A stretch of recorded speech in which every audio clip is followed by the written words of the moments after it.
Hello friends, Bapan Ratna ক্রিয়েশনে আরও একটি new daily ব্লগে আপনাদের সকলকে স্বাগত জানাই।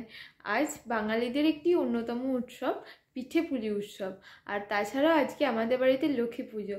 আর সেই কারণেই আজ আমি আমার গোটা উঠোনটা আলপনা দিয়ে খুব সুন্দর করে সাজিয়েছি, সেটাই আজ তোমাদের সাথে শেয়ার করব। আর তাছাড়াও আজকে কি পিঠে বানালাম সেটাও তোমাদের সাথে শেয়ার করব। তো চলো বন্ধুরা, তোমরা আমার পুরো ভিডিওটি দেখতে থাকো, আশা করছি তোমাদের খুব ভালো লাগবে। তো এই যে দেখতেই পাচ্ছ, এইটা হলো আমাদের মেন দরজা, আর এই যে মেন দরজা থেকে আলপনাটা দেওয়া শুরু করেছি। আস্তে আস্তে পুরোটাই দেখতে পাবে। এই যে আস্তে আস্তে আসছি। কেমন হয়েছে বলবে হ্যাঁ বন্ধুরা, ভালো লাগলে অবশ্যই একটা কমেন্ট করে দিও। এই যে দেখতে পাচ্ছ, তারপর এই যে এখান দিয়ে আমাদের ঘর, যে ঘর থেকে দিয়েছি। আর তারপরে আস্তে আস্তে এই যে উঠোনের মাঝখানটাতে আসছে, এই যে উঠোনের মাঝখানটা। আর তারপরে এই এই উঠোনের মাঝখানটা থেকে আবার এদিকে এসেছে তুলসী মন্দির পর্যন্ত। আর এই যে আরেকবার তোমাদের পুরো উঠোনটা দেখিয়ে দিলাম। আর এরপর সন্ধে দিয়ে যাব রান্নাঘরে। মা অলরেডি শুরু করে দিয়েছে পিঠে তৈরি করা। তো এরপর আমিও তো এখানে কড়াইয়ে দুধটা গরম করতে দিয়ে দিয়েছি। আস্তে আস্তে দুধটা ঘন হয়ে আসলে ক্ষীর তৈরি হবে। যে আজ ভাপা পিঠে বানাবো, তো ভাপা পিঠে বানাতে গেলে ভেতরে যে পুরটা দেবো সেই পুরটাই প্রথমে রেডি করে নিচ্ছি।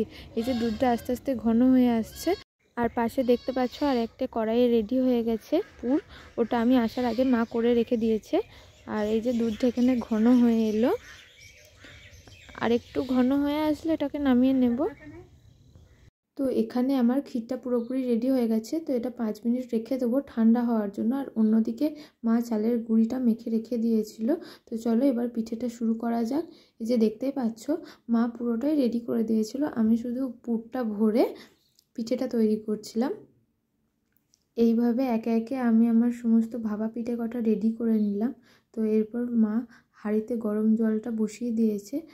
আর বাঙালির কাছে পিঠে পার্বণ উৎসব হচ্ছে এক রাস ভালোবাসার মতো, কারণ ছোট থেকে বড় সকলেই পিঠে খেতে খুবই ভালোবাসে।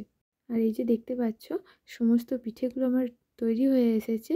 তো আমি থালায় সাজিয়ে নিয়েছি। কেমন লাগছে অবশ্যই কমেন্ট করে বলো বন্ধুরা, যে আমার এই ভাপা পিঠেটা দেখতে কেমন হয়েছে। আমি জানি খেতেও খুবই সুন্দর হবে। তো চলো এরপর একে একে আমরা পিঠেগুলি হাঁড়ির মধ্যে দিয়ে দিই, কারণ কিছুক্ষণ সময় লাগবে ভাপা হওয়ার জন্য। আর এই যে দেখতে পাচ্ছ, মা এখন হাঁড়ির ওপর পিঠেগুলি একে একে দিয়ে দিচ্ছে আস্তে আস্তে ভাপা হওয়ার জন্য। আর এই যে মায়ের হাতের ভাপা পিঠে, তার সাথে খেজুর গুড়, আহা সে কি কম্বিনেশন, খেতে যে কি ভালো লাগে কি বলবো। তো এইভাবে একে একে আমার সমস্ত পিঠেগুলি ভাপা হয়ে যাওয়ার পর নামিয়ে নিয়েছিলাম। তো এবার হচ্ছে খাওয়ার পালা। তো চলো বন্ধু, এবার খাওয়াটাও তোমাদের সাথে একটু শেয়ার করে নেওয়া যাক। আর এই যে এখানে মা খাওয়া শুরু করে দিয়েছে। তো একে একে দেখো সকলেই বসে পড়েছে পিঠে খেতে। এই যে বরবাবু পিঠে খাচ্ছে আর বলছে খুব খুব খুব ভালো হয়েছে। তো এইভাবেই একে একে সকলেরই পিঠে খাওয়া হয়ে গেছে। আর এই যে দেখতে পাচ্ছ, আমার শ্বশুর মশাই পিঠে খাওয়া হয়ে গিয়েছিল, তো মায়ের সাথে গল্প করছিল। তো বন্ধুরা, আজ আমার ভিডিওটি এই পর্যন্তই। দেখা হচ্ছে পরের ভিডিওতে। টাটা।